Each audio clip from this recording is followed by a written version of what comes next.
Assalamualaikum warahmatullahi wabarakatuh. Kita mulai lagi kajiannya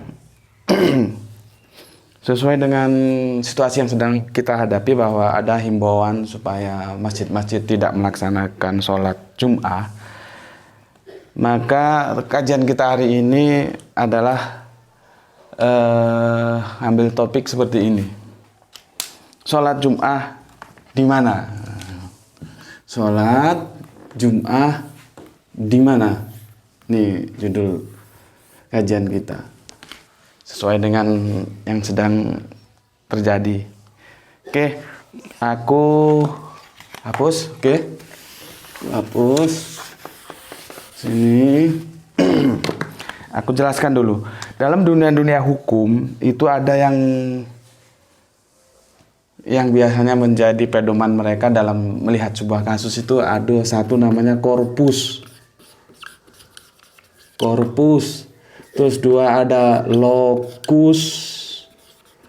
Ya, ketiga ada korpus, lokus, terus satu lagi tempus. Nih, tempus. Ya, maka disebutlah kalau dalam hukum itu corpus delicti. Dalam lokus disebut locus delicti. Dalam tempus juga disebut tempus delicti. Artinya di mana bukti sebuah peristiwa itu terjadi itu apa? Tempat peristiwa itu terjadi di mana? Waktu peristiwa itu terjadi itu di mana? Ini biasanya dalam konsep-konsep hukum yang biasanya kita temui itu seperti ini gitu. Ini akan aku hapus tentang korpus ini. Korpus aku hapus.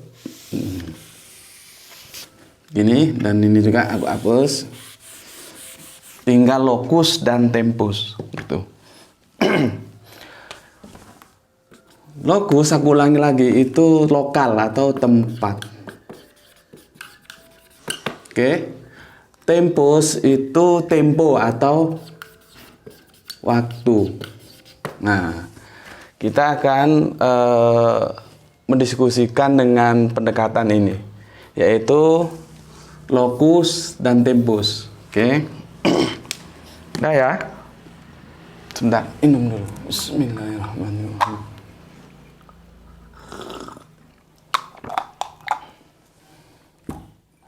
Oke. Ini aku hapus ya. Nih.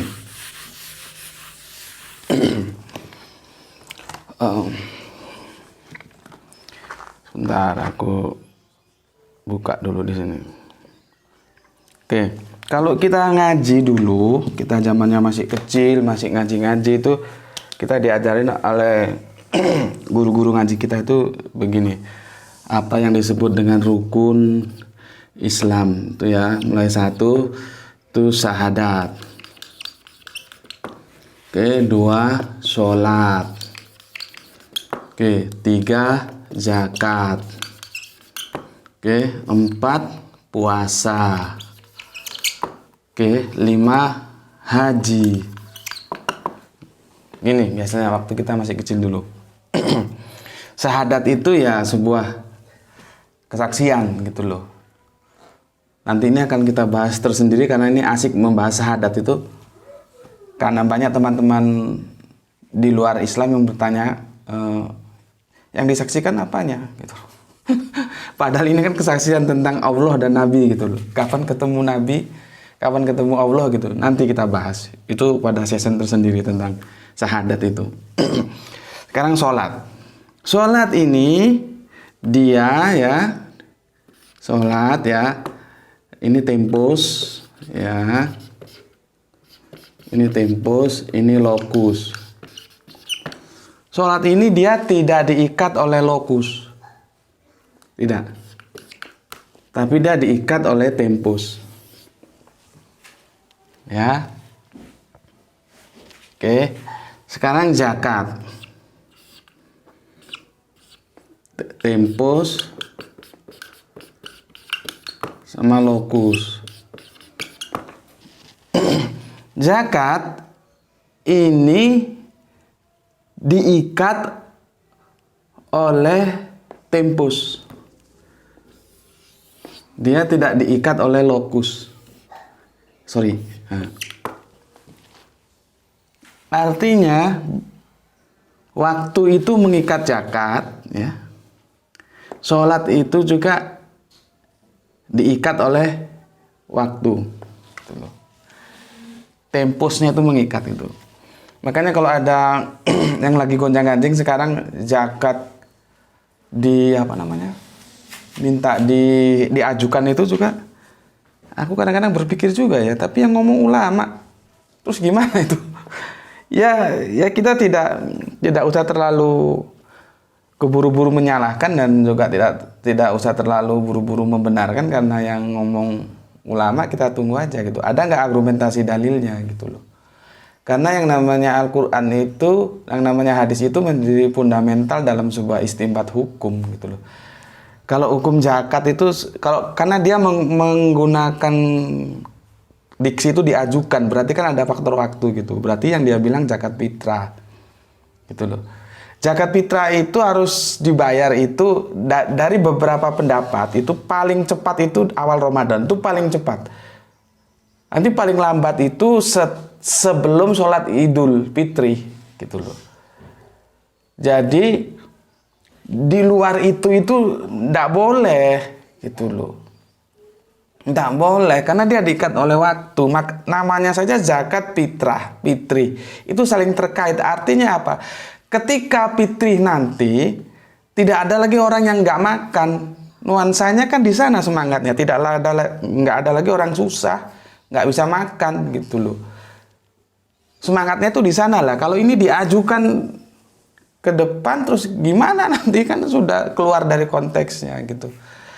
Jadi bukan dari bukunya Empu Gandring, bukan dari bukunya Empu Tantular atau Sota Soma atau Darmo Gandul, bukan. Kita berpijak dari Al-Quran dan hadis gitu. Tapi kita tunggulah, siapa tahu yang mengatakan demikian punya argumentasi berdasarkan Al-Quran dan hadis, dan kita bisa lihat setangguh apa argumentasinya. Jadi wait and see aja kita. Tapi sejauh yang aku tahu itu tidak boleh, karena tidak didukung oleh argumentasi yang handal gitu. Tapi ya nggak apa-apa lah, kita namanya berpikir akademik kan gitu. Kita kasih kesempatan gitu. Bisa nggak menghadirkan argumentasi dalilnya gitu, bahwa zakat itu bisa dibayar, diajukan ke depan gitu ya. Oke, itu zakat. Sekarang puasa. Puasa ini juga, bentar, ini diikat oleh tempus. Kalau lokus tidak dia. Lokus tidak. Jadi tempus ini mengikat. Puasa Ramadan ya harus bulan Ramadan. Gitu. Nggak bisa di luar Ramadan kamu puasa, itu bukan puasa Ramadan. Gitu. Ya, haji. Kalau haji ini dua-duanya mengikat ya. Haji ini tempus ya sama lokus mengikat ya. Haji lokus tempatnya di mana ya? Mekah,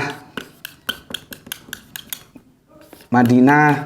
Nih, nggak bisa kamu naik haji ke India, itu ya nggak bisa. Naik haji ke Spanyol enggak. Naik haji ya ke Mekah, Madinah gitu. Terus tempusnya kapan? Ya di bulan haji ini. Nggak boleh di luar bulan haji itu Anda melaksanakan haji, itu nanti namanya bukan haji, umroh gitu. Sorry, haus. Bismillahirrahmanirrahim. Oke ya, di sini sudah jelas ya pembagiannya apa rukun Islam ini ya. Jadi aku ulangi lagi supaya jelas. Syahadat ya kesaksian itu tadi ya. Sholat itu diikat oleh tempus ya. Zakat diikat juga oleh tempus. Ini zakat fitri ya. Nanti karena ada lagi zakat di luar zakat fitrah, ada lagi gitu ya. Yang tidak berhubungan dengan Idul Fitri, itu zakat perdagangan, itu tidak dalam konteks pembicaraan kita. Karena itu nanti hitungan parameternya beda lagi, bukan waktu. Dia biasanya ada seperti harta kekayaan itu sudah berapa nilai kekayaannya baru keluar zakatnya, itu ada lagi nanti masalahnya. Ya. Terus puasa ini juga diikat oleh tempus. Ya kapan ya, bulan Ramadan gitu ya. Mau puasa di mana? Mau puasa di Indonesia, puasa di mana? Amerika, di Eropa, nggak ada masalah gitu. Terus haji ini yang menarik. Dia diikat oleh tempus, diikat oleh lokus. Waktunya kapan? Ya di bulan haji. Lokusnya di mana? Mekah, Madinah gitu ya. Oke, ini paham? Oke, sekarang aku mau fokus ke sholatnya ini. Sebentar, berarti ini aku hapus. Oke. Ini juga aku hapus. Oke. Nah, biar gini dulu. Oke, sekarang apa sih sholat itu? Ya, aku kalau sholat itu begini loh. Tinjauannya kalau tinjauan bahasa itu sebentar. Kalau tinjauan bahasa itu sholat itu apa? Linguistiknya itu sholat itu sebetulnya doa. As-sholatu ad-du'a. Sholat itu doa gitu loh. Tapi kalau tinjauan fikihnya itu sebuah aktivitas ya yang diawali oleh apa namanya? Takbir, nanti diakhiri oleh salam. Nah, itu sholat. Makanya di diskusinya teman-teman itu kalau habis sholat salaman tuh boleh nggak? Dia bilang ya boleh aja kan habis sholat. Kecuali dalam sholat salaman tuh nggak boleh. Kalau sudah selesai sholat itu, kalau sudah salam tuh sudah bukan sholat. Mau salaman, mau salto, mau apa, nggak ada masalah gitu. Jadi nggak perlu diperdebatkan lah itu. Karena fikih bilang begitu. Sholat itu diawali oleh takbir, diakhiri oleh salam.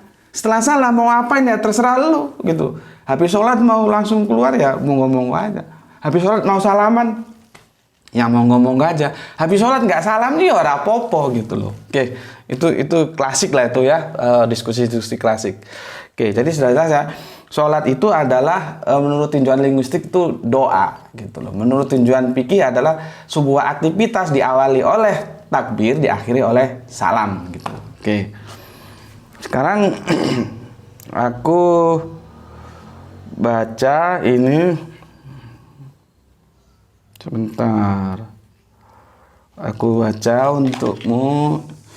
Ini Quran ya. Quran surat ini An-Nisa. Surat 4 nomornya 103 ya. Nah, ini error lagi ini anunya apa? Nah, terlalu panjang ya supaya waktunya singkat. Terlalu panjang nanti buka di anumu di apa namanya Androidmu sendiri gitu ya. Yang jelas aku kasih tahu alamatnya surat An-Nisa surat 4 nomornya 103 itu ya.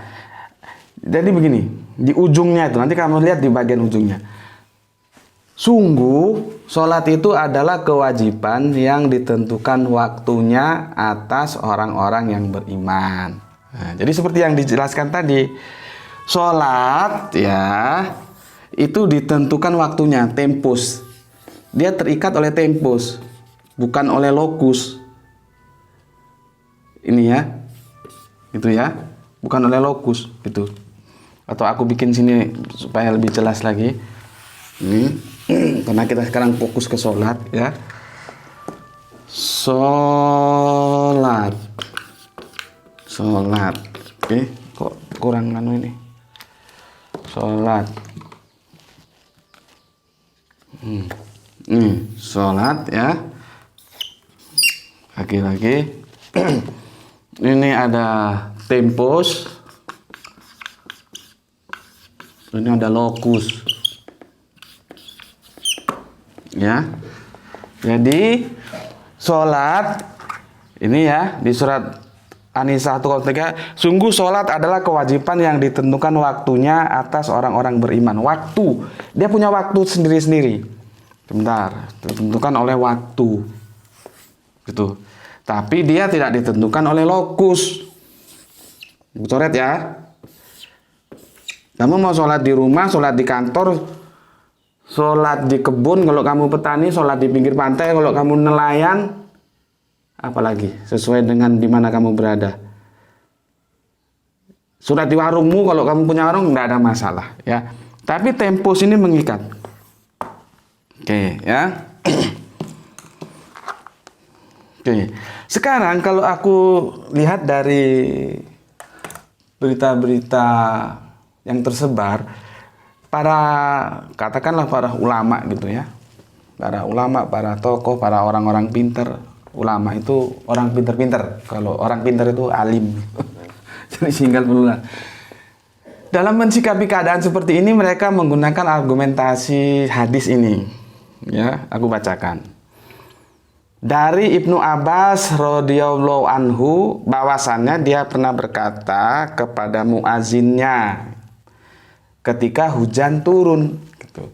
Apabila engkau telah melafazkan asyhadu anna Muhammadan Rasulullah, maka jangan mengatakan hayya 'alas shalah. Akan tetapi katakanlah solu fi buyutikum. Nah, jadi ada switch, ada penggantian ya. Dari hayya 'alas shalah menjadi solu fi buyutikum gitu. Nih ya. Apa artinya nanti aku artikan gitu. Lalu maksudnya manusia itu masyarakat sekitarnya ketika mendengar azan itu merasa aneh gitu loh. Loh, kok begitu ya? Kira-kira begitulah ya. Sehingga mereka seperti ingin mengingkari, oh gak ngono, oh gak begitu gitu ya. Lalu Ibnu Abbas menjelaskan begini. Ibnu Abbas lalu berkata, hal ini telah dilakukan oleh seorang yang lebih baik dariku. Seorang yang lebih baik dariku. Itu kalimat retorika. Memang sering menggunakan kata-kata retorika seperti itu. Tetapi kita paham yang dimaksud itu adalah Kanjeng Nabi. Kanjeng Nabi Muhammad yang dimaksud dengan hal ini telah dilakukan oleh orang yang lebih baik dariku. Itu menuju ke Kanjeng Nabi gitu. Oke. Terus sesungguhnya sholat Jumat itu adalah kewajiban. Ingat, sholat Jumat itu adalah kewajiban. Nanti buka di surat Jumat juga jelas sekali di situ diperintahkan ya. Di Al-Qur'an di sholat Jumat gitu ya. Itu kewajiban. Dan aku tidak ingin menyuruh kalian keluar, maksudnya berangkat ke masjid, lalu kalian berjalan di atas tanah yang becek dan licin. Tuh. Hadis riwayat Bukhari dalam sahihnya 901 dan Muslim 699. Ini yang argumentasi ini yang digunakan. Jadi kalau kita transformasikan di mana ya? Aku tulis di sini wabah ya, wabah. Semoga bisa dibaca ini wabah. Itu kita transformasikan dari hujan. Hujan ya. Artinya karena hujan ya. Karena hujan maka azannya pada saat itu diganti menjadi solu fi buyutikum gitu ya. Ini kita transformasikan seperti saat ini wabah. Oke, kita transformasikan ke wabah gitu ya. Sekarang apa sih solu fi buyutikum? Itu artinya begini, solu fi buyutikum, sholatlah di rumah kalian masing-masing gitu loh. Jadi adzannya itu dirubah. Sholatlah kalian di rumah masing-masing gitu. Karena apa? Karena licin, Kanjeng Nabi nggak mau kalian menjadi repot dengan keadaan yang ada ya. Ini aku baca lagi. Lalu kalian berjalan di atas tanah yang becek dan licin. Nah, itu Kanjeng Nabi enggak mau. Maka sholatlah kalian di rumah gitu loh. Sholatlah kalian di rumah gitu. Kalau kita berpegang pada hadis ini ya, itu mengatakan sebentar bahwa seperti yang disampaikan tadi, sholat Jumat itu kewajiban gitu ya. Dia ditentukan waktunya. Kapan sholat itu dilakukan? Pada waktu sebentar. Jum'ah ini hari Yaumul Jum'ah. Ini termasuk hari raya kita ini. Pada hari Jum'ah. Tempusnya itu pada hari Jum'ah. Ya. Lokusnya dia nggak harus ke masjid. Karena kan sholat tadi kan tidak terikat lokus. Mau sholat di mana aja boleh. Dan ini Kanjeng Nabi bilang sholat di rumah. Sorry, kok merah? Sholat di rumah.